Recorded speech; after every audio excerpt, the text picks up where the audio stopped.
शादी की पहली रात मेरे पति पर जैसे जुनून सवार था। मैं तो पहले ही कम उम्र थी और सुहागरात को लेकर बहुत ज़्यादा डरी हुई थी। ऊपर से पति का ये रूप देखा तो मैं सहम गई। मैं उसके हाथ जोड़ रही थी, उसे मना कर रही थी, लेकिन वो कहने लगा, अरे मैं तो तुमसे प्यार कर रहा हूँ, इतना क्यों डर रही हो। मेरे प्यार करने का यही तरीका है और अब रोज़ मैं तुमसे ऐसे ही प्यार करूँगा। मैं डरी सहमी सी बेड पर सिमट कर बैठी थी, बार बार अपना दुल्हन का जोड़ा ठीक कर रही थी। घबराहट के मारे मेरा बुरा हाल हो रहा था, क्योंकि मुझे नहीं पता था कि शादी के बाद लड़कियों के साथ क्या होता है। मैंने अपनी सहेलियों से सुहागरात के बारे में सुना था, और जो बातें मैंने सुनी थी उनसे तो मेरे कान तक लाल हो जाते थे। मैं एक कमसिन लड़की थी, मुझे इन बातों का ज़्यादा पता नहीं था। 10वीं के बाद मेरे माँ बाप ने स्कूल छुड़वा दिया और कहने लगे कि तेरी शादी कर रहे हैं, और मैं तो हैरान परेशान सी उनकी शक्ल देखती रह गई, क्योंकि मेरी उम्र तो अभी गुड्डे गुड़ियों की शादी से खेलने की थी। अपनी शादी भी कोई चीज़ होती है, उसके बारे में तो मुझे कुछ पता ही नहीं था। और आज जब मैं दुल्हन बनकर बेड पर बैठी थी, न जाने मेरा पति मेरे साथ क्या करेगा, ये सोच सोच कर तो दिमाग सुन्न हो गया था। अचानक ही कमरे के दरवाजे पर दाखिल हुआ और कुंडी लगा दी। मेरा दिल सूखे पत्ते की तरह कांपने लगा। वो मेरे साथ बेड पर आकर बैठ गया और गौर से मेरा चेहरा देखने लगा। अपने हाथ से मेरे चेहरे को यूं पकड़ रखा था और ध्यान से देखने लगा, जैसे कोई कमी निकाल रहा हो। उसके हाथों की पकड़ इतनी सख्त थी कि मैं घबरा, मेरा दिल जैसे किसी मुट्ठी में ले लिया हो। अचानक ही उसने मेरा टीका उतार कर दूर फेंक दिया। कहने लगा, ये मुझे बिल्कुल भी अच्छा नहीं लग रहा। मैं हैरान परेशान से उसे देखने लगी। मैंने जो दो चार रोमांटिक फिल्में देखी थी, उसमें सुहागरात में पति पत्नी के साथ ऐसा तो नहीं करता। वो तो उसे अपनी बाहों में भर लेता है और प्यार करता है, मगर मेरा पति तो बड़ा ही सख्त था। उसके स्पर्श से प्यार जैसा कुछ महसूस ही नहीं था, बल्कि सख्ती थी और ज़बरदस्ती। मेरे टीका फेंकने के बाद उसने मेरा झूमर भी उतार कर दूर फेंक दिया, और मैं हक्का बक्का सी उसकी शक्ल देखती रही। कहने लगा, मुझे तुमसे झुंझलाहट हो रही है। उसने मेरा भारी भरकम दुपट्टा भी उतार कर दूर फेंक दिया और मेरे सारे जेवर उतार कर दूर दूर फेंकने लगा। मैं बिल्कुल ही उजड़ी पुजड़ी हालत में उसे घबरा कर देख रही थी, मगर उसने यही पर बस नहीं किया। उस पर एकदम जुनून सवार हो गया। कहने लगा, मैं तुम्हारा पति हूँ, तुमसे प्यार करना चाहता हूँ, तुम्हें महसूस करना चाहता हूँ। अपने कपड़े हटाओ, मैं तुम्हें देखना चाहता हूँ। और मैं परेशान हो गई। घबराहट के मारे मेरा दिल जोर जोर से धड़कने लगा। मैंने कहा कि कैसी बातें कर रहे हो प्रेम, मुझे शर्म आ रही है। कहने लगा कि तुम मेरी पत्नी हो, शर्माने की क्या ज़रूरत, जो कहा है वो करो, वरना मैं खुद ही कर लूँगा। ये कहते ही वो उठा और उसने अपनी जेब से एक लाइटर निकाला और उसको जलाकर मेरे सामने कर दिया। आकाशोला दिखाया, कहने लगा कि अगर कोई मेरी बात नहीं माने तो मैं अपनी मनमानी पर उतर आता हूँ। मैं बिल्कुल सांस रोके उसे देख रही थी, वो क्या करने वाला है, मगर उसने धीरे से लहंगा जलाना शुरू कर दिया। उस पर इतना जुनून और पागलपन सवार हो चुका था कि मैं चीखने और चिल्लाने लगी। मैंने कहा, प्रेम ऐसा मत करो, मैं तुम्हारी पत्नी हूँ, मुझ पर दया करो। मैं उसके आगे हाथ जोड़कर गिड़गिड़ाने लगी। लहंगा आधे से ज़्यादा जल चुका था। मजबूरन मैंने अध जले लहंगे को खुद से अलग कर दिया। मैं बिल्कुल दीवार से लग गई और अपने हाथों से खुद को छुपाने की नाकाम कोशिश करने लगी, मगर वो मुझे अंदर तक घूरती नज़रों से देख रहा था और मेरे करीब आ रहा था। उसने लाइटर बुझाकर अपनी जेब में रख लिया और फिर अपना कोट उतार कर दूर फेंक दिया। अब उस पर पूरी तरह से जुनून सवार हो चुका था, और मैं जो सुहागरात के बारे में कुछ नहीं जानती थी कि उसमें एक पति अपनी पत्नी के साथ क्या क्या करता है, क्योंकि मेरी उम्र सिर्फ 17 साल की थी। इस उम्र में तो लड़कियों को शादी का मतलब का पता ही नहीं होता। और मेरा पति कह रहा था कि आज मैं तुम्हें इतना प्यार दूंगा कि तुम्हारी उम्र भर की प्यास खत्म हो जाएगी। ये कहते ही वो मेरे बेहद करीब आ गया और मुझे खुद में समेट लिया, मगर मैं जानती थी कि वो जो कर रहा है वो प्यार तो बिल्कुल भी नहीं था, वो जो कुछ भी था, क्योंकि उसने मेरे सारे वजूद पर अपने प्यार के निशान छोड़ दिए। मेरे नाजुक वजूद पर जगह जगह निशान पड़ चुके थे और मुझे बेहद दर्द हो रहा था। मेरी आंखों से आंसू देखकर कहने लगा, ये तो मेरा प्यार है, मेरा प्यार जताने का तरीका तो यही है। मुझे तुम्हारी आहें सुनकर मज़ा आ रहा है। वो सारी रात मेरी सिसकियों और आहें सुनता रहा और अपनी मनमानी करता रहा। सुबह तक मैं बिल्कुल निढल सी अपने बेड पर पड़ी हुई थी। यूं लग रहा था जैसे वजूद से जान निचुड़ चुकी हो, जैसे जिंदगी वजूद से उड़नछू हो चुकी हो। हिम्मत नहीं थी कि मैं उठकर वॉशरूम में चली जाऊं, अपना हुलिया ठीक कर लूं। प्रेम वॉशरूम से निकला तो सीटी बजा रहा था। शीशे में खुद को देखकर अपने बाल संवार रहा था। वो इतना फ्रेश और ताज़ा लग रहा था कि मैं उसे देखकर दंग रह गई। उसने मुझे देखा और कहा, पूजा अभी तक बेड पर पड़ी हो, जल्दी से उठो, फ्रेश हो जाओ। मम्मा 2 बार नाश्ता पूछ कर जा चुकी हैं, अब तीसरी बार आने वाली हैं। तुम्हें इस हालत में देखेंगी तो मुझे ही डांटेंगी कि अपनी पत्नी पर एक ही रात में सारा प्यार निछावर कर दिया। ये कहकर वो हंसने लगा और मैं रोने लगी। मेरी तो किस्मत ही फूट गई थी। अगर वो हर रात मेरे साथ ऐसा करता तो मैं तो बहुत जल्द ही इस दुनिया से विदा हो जाती। शादी के नाम पर मेरे साथ बहुत बड़ा खिलवाड़ हुआ था। मुझे अपने माँ बाप पर बहुत गुस्सा आ रहा था कि उन्होंने प्रेम का रिश्ता आते ही फौरन हाँ कर दी और बिना कोई जांच पड़ताल किए जल्दी जल्दी मेरी शादी कर दी, जैसे मैं उन पर बोझ हूँ। अभी तो मेरी पढ़ाई लिखाई की उम्र थी, खिलौनों से खेलने की उम्र थी और इस उम्र में मेरे सिर पर जल्लाद जैसा पति थोप दिया था।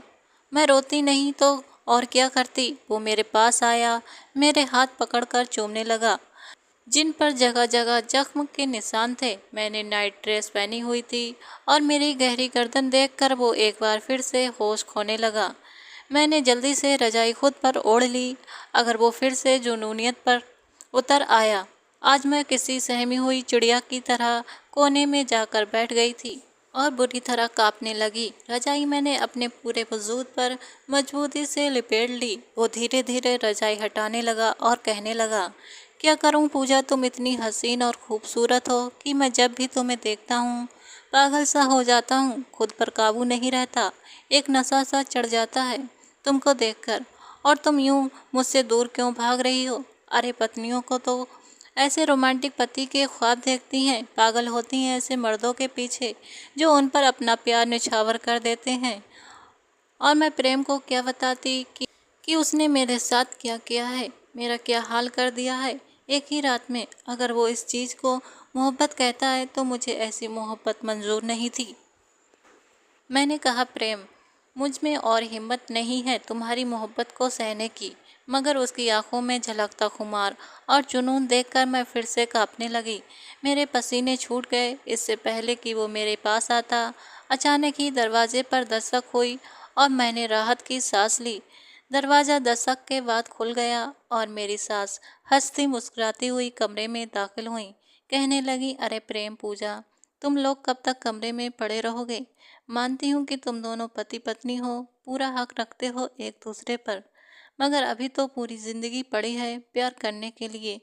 खाना भी बहुत ज़रूरी है, जल्दी से नीचे आकर नाश्ता कर लो। मेरी सास काफ़ी खुश मिजाज और प्यारी थी। मैंने मुश्किल से उनकी तरफ देखकर मुस्कुराया और जल्दी से बेड से उठकर बाथरूम में चली गई।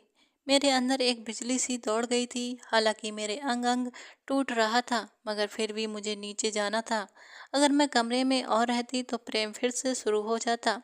प्रेम और मैं जैसे ही नीचे गए, डाइनिंग टेबल पर नाश्ता सज चुका था।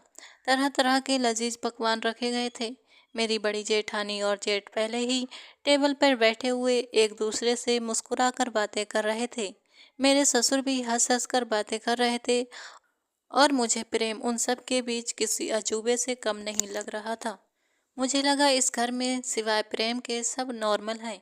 मेरी शादी परिवार से बाहर हुई थी, रिश्ता अच्छा था, खाते पीते लोग थे, इसलिए मेरे माँ बाप ने झट से हाँ कर दी और मेरी उम्र का भी ख्याल नहीं रखा, क्योंकि हम 5 बहनें थीं और मुश्किल से गुजर बसर हो रहा था। मेरे पिता एक दुकान पर काम करते थे और उसी दुकान की तनख्वाह से घर चलता था। मेरी सारी बहनों की शादी तो हो चुकी थी। उनकी शादियां इतने बड़े घरानों में नहीं हुई थीं, बल्कि वे हमारी ही हैसियत के लोगों में हुई थी। एक मैं ही थी जिसके लिए इतने ऊंचे अच्छे खानदान से रिश्ता आया था। मुंबई के एक बहुत बड़े बिजनेसमैन थे जिनके दो ही बेटे थे, प्रेम और अक्षय। अक्षय प्रेम के बड़े भाई थे और वो शादीशुदा थे। उनकी शादी भी परिवार से बाहर हुई थी। अक्षय प्रेम की तुलना में बहुत ही ज़्यादा अच्छे व्यक्तित्व के मालिक थे। मुझसे बहुत ही सभ्य अंदाज में मिले थे। मैं बार बार अपना दुपट्टा गर्दन पर करती जो सरक कर नीचे आ जाता। मैं नहीं चाहती थी कि मेरी हालत कोई और देखे। हालांकि मैं उन्हें चिल्ला चिल्ला कर बताना चाहती थी कि उनका बेटा कितना वहशी है, मगर मैं पहले ही दिन अपने ससुराल में अपनी छवि खराब नहीं करना चाहती थी, क्योंकि रुखसती के वक्त मेरी माँ ने मुझे ये बात पल्लू में बांध कर भेजी थी कि चाहे कुछ भी हो, तुम्हें हर हाल में बहा निभाना है। तुम जानती हो कि हम कितनी मुश्किलों से तुम्हारी शादी कर रहे हैं। तुम्हारे पिता के सिर पर पहले ही बहुत कर्जा है, क्योंकि इन लोगों के स्टैंडर्ड के मुताबिक शादी करना बहुत मुश्किल काम है।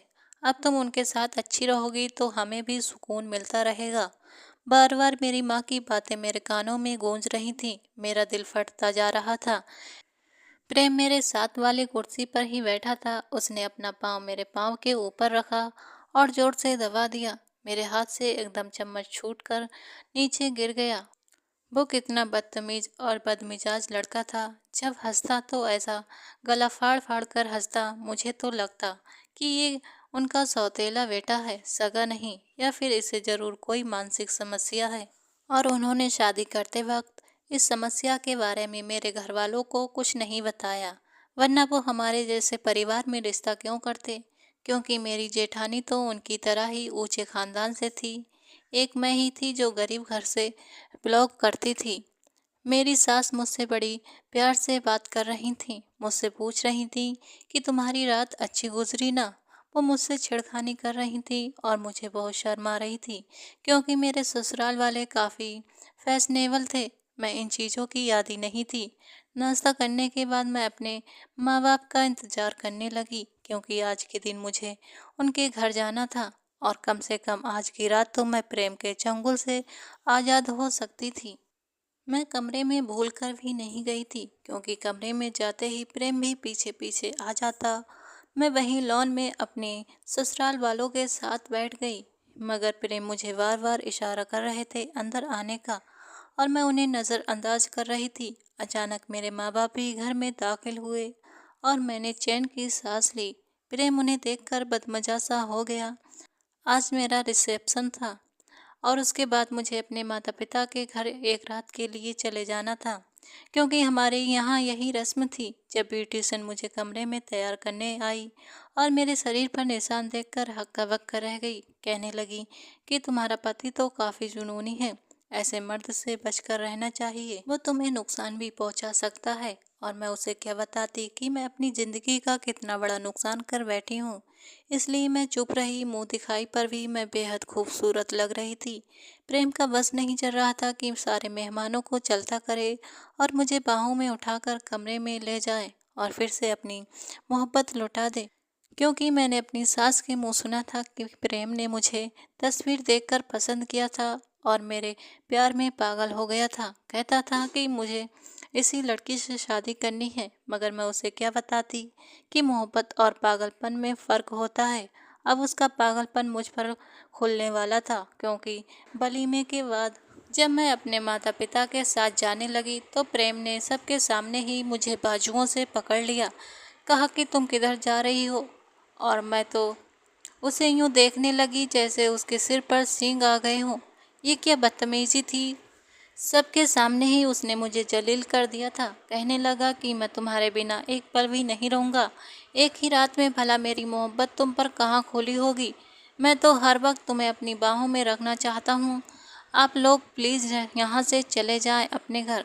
आपकी बेटी मेरे पास रहेगी, मेरे बहुत करीब। वो मेरे कानों में सरगोशी करके बोला। उसे कोई लिहाज और मर्यादा नहीं थी। अब तो मुझे और भी शक नहीं था कि वो पागल ही है। मेरे माँ बाप भी हैरानी से प्रेम को देखने लगे। इससे पहले कि मेरे पिता कुछ कहते, मेरी सास ने बड़ी समझदारी से बात को संभाला। कहने लगी कि आपको तो पता ही है कि मेरा बेटा कितना लाडला और प्यारा है। उसे कोई भी चीज़ पसंद आ जाए तो फिर वो उसी की होकर रह जाती है। वो पूजा को कोई लम्हा भी खुद से दूर जुदा नहीं कर सकता। और आपको तो खुश होना चाहिए कि आपकी बेटी को इतना प्यार करने वाला पति मिला है। मेरे माँ बाप थोड़ी देर के लिए परेशान तो हुए थे, मगर मेरी सास की बताई हुई बातों की वजह से वो नॉर्मल हो गए। कहने लगे कोई बात नहीं, ये रस्म निभाना ज़रूरी नहीं है। वैसे भी पूजा का यही है घर, ये यहीं प्रेम के साथ रहेगी तो हमें ज़्यादा खुशी होगी। मैं तो अपने माँ बाप को देखकर परेशान हो गई। उन्होंने कैसे मुझे अपना बरसों का नाता एक लम्हे में तोड़ लिया था और मुझे एक पागल हैवान के हवाले कर दिया। मैं उन्हें रोकती रही मगर वो चले गए और मैं फिर से प्रेम के रहमो करम पर थी। अब मोहब्बत के नाम पर जो भी करता वो मेरे साथ करता। सबकी नज़रों में वो जायज़ था। कमरे में ले जाने के बाद उसने दरवाज़ा लॉक कर दिया और अब मेरे वजूद में इतनी हिम्मत नहीं बची थी कि आज उसे बर्दाश्त कर सकूं। मैंने कहा प्रेम, आज मैं आराम करना चाहती हूँ। प्लीज़, अगर आप मुझसे वाकई मोहब्बत करते हो तो मेरी ख्वाहिश का सम्मान करो। वो मेरे करीब आया, कहने लगा कि बिल्कुल आफत लग रही हो। आज तो मैं कल वाली कसर भी पूरी करूँगा। और मैं उसकी आंखों का जुनून और पागलपन देख चुकी थी। ऊपर से उसने भी रखी थी। अब तो उसके अजाब से बचना नामुमकिन था। उस रात उसका जुनून पहले से बढ़कर था। मेरे वजूद को कोई ऐसा हिस्सा नहीं रह गया था जो आज उस पर भी लाल निशान पड़ गए चुके थे। वो ऐसा इंसान था जो इस कदर वहशीपन को मोहब्बत का नाम देता था। मैं तड़पती रही, माफ़ी मांगती रही कि मुझे माफ़ कर दो, मैंने तुम्हारा क्या बिगाड़ा है। कहने लगा ये मेरी मोहब्बत है, तुम्हें बर्दाश्त करनी ही पड़ेगी। और अब तो मेरी बर्दाश्त जवाब दे चुकी थी। मुझे लगा था कि सुबह होते होते मैं इस दुनिया से रुखसत हो जाऊंगी, क्योंकि उसका जुनून तो किसी तरह कम होने का नाम ही नहीं ले रहा था।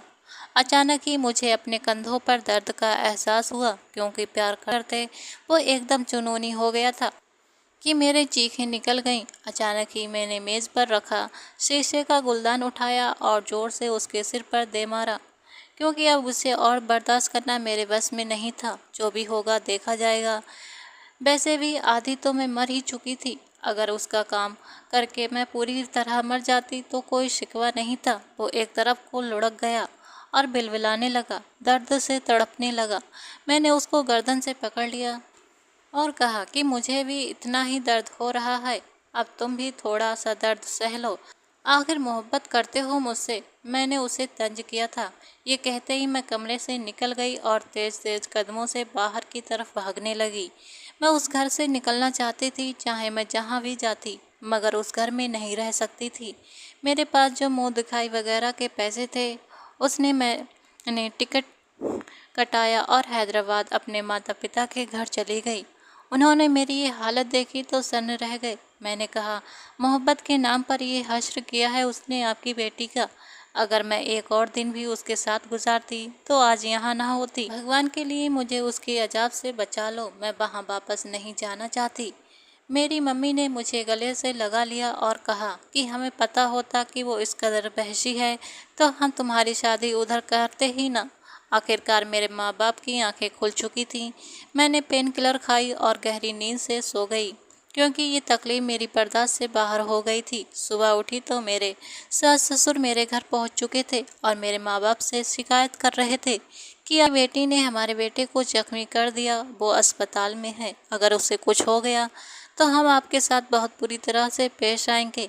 और मेरे पापा भी उनसे लड़ रहे थे, आपके बेटे ने हमारी बेटी का जो हाल किया है उसका क्या। मैं तो उनका सामना भी नहीं करना चाहती। मेरी माँ आई और कहा कि पूजा, प्रेम तुमसे मोहब्बत करता है और ऐसा पति तो खुशनसीब लड़कियों को मिलता है, तो उसके साथ अच्छा नहीं किया। इस पर मैंने अपना दुपट्टा नीचे करके अपने सारे जख्म अपनी सास को दिखा दिए और वो सन्न रह गईं। कहने लगी कि शायद गलती मेरी ही है, मैंने प्रेम को तुम्हारे पास भेजने से पहले मेडिसिन नहीं दी थी। दरअसल वो थोड़ा सा जज्बाती इंसान है, उसे अपने इमोशनल पर कंट्रोल करना नहीं आता। हमने बहुत सारे डॉक्टरों से उसका इलाज करवाया है और वो मेडिसिन खाता रहे तो बिल्कुल नॉर्मल रहता है, वरना वो बहुत ही ज़्यादा जज्बाती हो जाता है। और मैं अपनी सास की बातें हैरानी से सुन रही थी। तो क्या मेरा शक सही था? वो वाकई एक मानसिक रोगी था और बेहद जुनूनी, बिल्कुल जानवरों की तरह। उसमें और पागल शेरों में कोई फर्क नहीं था। मैंने कहा, इसलिए आपने सोचा कि उसकी शादी करवा देते हैं ताकि वो अपना पागलपन अपनी बीवी पर बरसाता रहे और ठीक हो जाए। मैंने जैसे अपनी सास पर तंज किया, कहने लगी, मैं तुमसे माफ़ी मांगती हूँ बेटी, मगर उसे छोड़ने की गलती मत करना, क्योंकि वो तुम्हारे लिए बेहद जज्बाती है। अभी वो बेहोश पड़ा है, जब भी होश में आएगा तो सबसे पहले तुम्हारा नाम ही लेगा। इसलिए मैं तुम्हारे पास आई हूँ तुमसे मिन्नतें करने। प्लीज़ उसे छोड़ने का सोचना भी मत, और मैं तुमसे वादा करती हूँ कि वो आगे से तुम्हारे साथ ऐसा सलूक नहीं करेगा। कहने लगी, अगर तुमने उसे छोड़ दिया तो फिर तुम्हें कौन अपनाएगा? तुम एक गरीब लड़की हो, तुम्हारे माता पिता पर और बोझ पड़ जाएगा। मेरी बातों को ध्यान से और गौर से सुनो और उन पर सोचो। उस वक्त मुझे उनकी बातों में होश ही कहाँ था, मगर वो मेरे कंधे पर थपकी देकर कमरे से चली गई और मैं जारो कतार रोने लगी। मैं जानती थी कि मेरे माता पिता ने बहुत ही मुश्किल से मेरी शादी की है और दोबारा मेरी शादी करना उनके बस में नहीं होगा। और वैसे भी हम लड़कियां एक बार तलाक का दाग अपने ऊपर लगाकर तो फिर कोई मर्द हमारी तरफ नहीं देखता। मेरे माँ बाप ने भी मुझे यही बात समझाई थी और कहा था कि प्रेम को माफ़ कर दो। कुछ दिन बाद मैं अपने माँ बाप के घर रही, मगर मेरी सास रोज़ फ़ोन करती कि प्रेम तुम्हारे बारे में पूछ रहा है, वो तुम्हें देखना चाहता है, तुमसे मिलना चाहता है, तुमसे माफ़ी मांगना चाहता है, प्लीज़ वापस आ जाओ। मैं वापस जाने का सोचने लगी। मैंने सोचा शायद वो अब तक तो उसे समझ में आ गया होगा कि अगर वो मुझ पर जुल्म करेगा तो मैं भी जवाब दूंगी। जब मैं वापस घर पहुंची तो प्रेम बिल्कुल गुमसुम सा कमरे में बैठा था। वो दिखने में बेहद खूबसूरत नौजवान था। अगर उसमें वो पागलपन ना होता तो कोई भी लड़की उसकी संगत में अपने आप को दुनिया की सबसे खुशकिस्मत लड़की समझती। मैं धीरे धीरे कदम उठाकर उसके पास गई, उसके माथे पर हाथ रखा जहाँ पट्टी बंधी थी। वो एकदम मुझे बड़ी मोहब्बत से देखने लगा। उसने मेरे दोनों हाथ थाम लिए और चूम लिए। कहने लगा, कहाँ कहाँ जख्म दिए हैं मैंने तुम्हें, दिखाओ मुझे। वो इतनी मोहब्बत से कह रहा था कि मेरा दिल पिघलने लगा, मेरी आंखों से आंसू बहने लगे। उसने मेरा चेहरा दोनों हाथों से थाम लिया और मुझे अपने लबों से छूने लगा। कहने लगा, पूजा, मैं तुम्हारे बिना मर जाऊंगा, प्लीज़ मुझे छोड़कर मत जाना। जब मैं उस हालत में होता हूँ तो मुझे खुद अपना होश नहीं होता। बाद में मुझे मम्मा ने बताया कि मैंने तुम्हारे साथ क्या क्या किया है, तो मुझे बहुत ज़्यादा दुख हुआ। वो बिल्कुल सामान्य इंसानों की तरह बात कर रहा था। मैं भी उससे मोहब्बत भरी नज़रों से देखने लगी, क्योंकि वो मेरा पति था। मेरे दिल में उसकी मोहब्बत का होना एक नॉर्मल बात थी। काश कि उसके अंदर वो पागलपन ना होता तो मैं अपने आप को कितनी खुशकिस्मत लड़की समझती।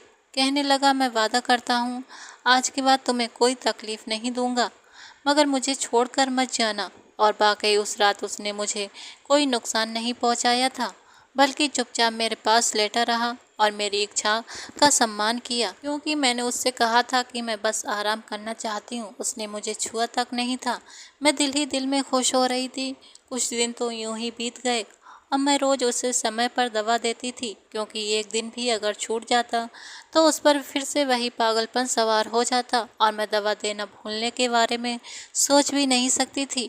एक दिन मेरी तबीयत खराब हो गई तो प्रेम बहुत परेशान हो गया, क्योंकि वो मेरी जरा सी तकलीफ़ भी बर्दाश्त नहीं कर सकता था। कहने लगा, कितनी बार समझाया है कि रसोई का काम मत किया करो, घर में नौकर चाकर हैं। मैं उसे मुस्कुराकर यूँ देखती और कहती कि कभी कभी तबीयत खराब हो ही जाती है, आखिर इंसान ही हूँ। उसने कहा, क्यों खराब हुई है? मैं अभी डॉक्टर को घर बुलाता हूँ। उसने जब डॉक्टर को बुलाया और जब मेरा चेकअप किया तो हमें बहुत बड़ी खुशखबरी सुना दी। मेरा तो खुशी से बुरा हाल हो गया, क्योंकि मैं माँ बनने वाली थी। सब कुछ पूरा हो चुका था। जब डॉक्टर गई तो मैंने प्रेम को गले से लगा लिया और कहा, आपको बहुत बहुत बधाई हो। मगर वो बिल्कुल गुमसुम सा खड़ा रहा। मैंने कहा, आपको खुशी नहीं हुई? ये खुशी में बहक गए हैं। वो कुछ देर तो मुझे देखता रहा और फिर जल्दी से दरवाज़ा लॉक कर दिया। मैं हैरानी से उसे देख रही थी। मैंने कहा, प्रेम, क्या बात है? कहने लगा, पूजा, तुम जानती हो ना कि मैं तुमसे कितनी मोहब्बत करता हूँ।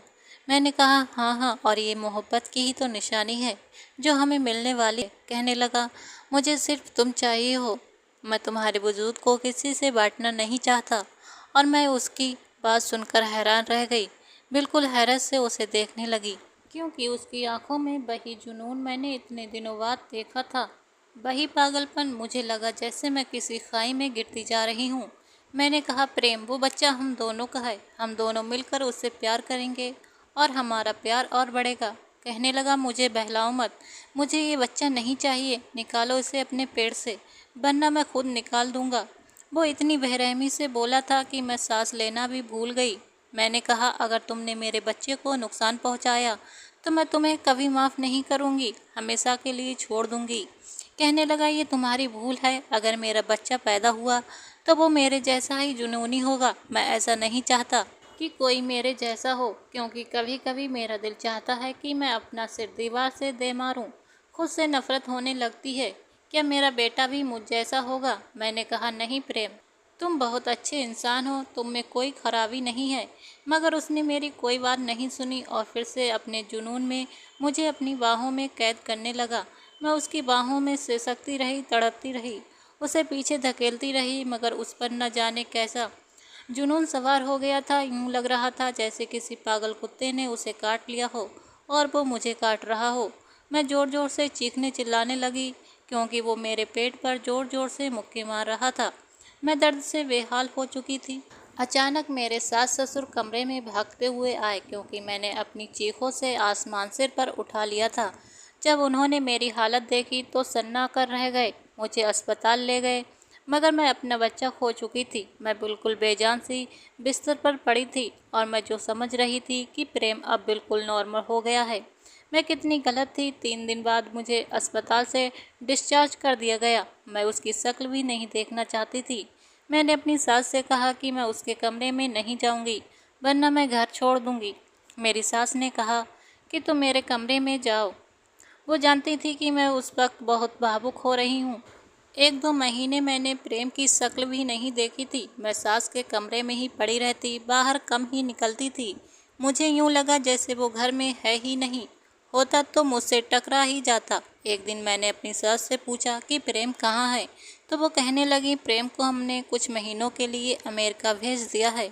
वहाँ एक बहुत बड़ा साइकोलॉजिस्ट है, हमारी उससे बात हुई है और हमने उसे सारी सिचुएशन के बारे में बताया है। उसने कहा कि प्रेम को प्रॉपर ट्रीटमेंट की ज़रूरत है, इसलिए 6 महीने उसकी थेरेपी करवानी होगी। आज पूरे 3 महीने हो गए हैं और डॉक्टर की कॉल आई थी, कह रहा था कि प्रेम में काफ़ी ज़्यादा सुधार आ गया है।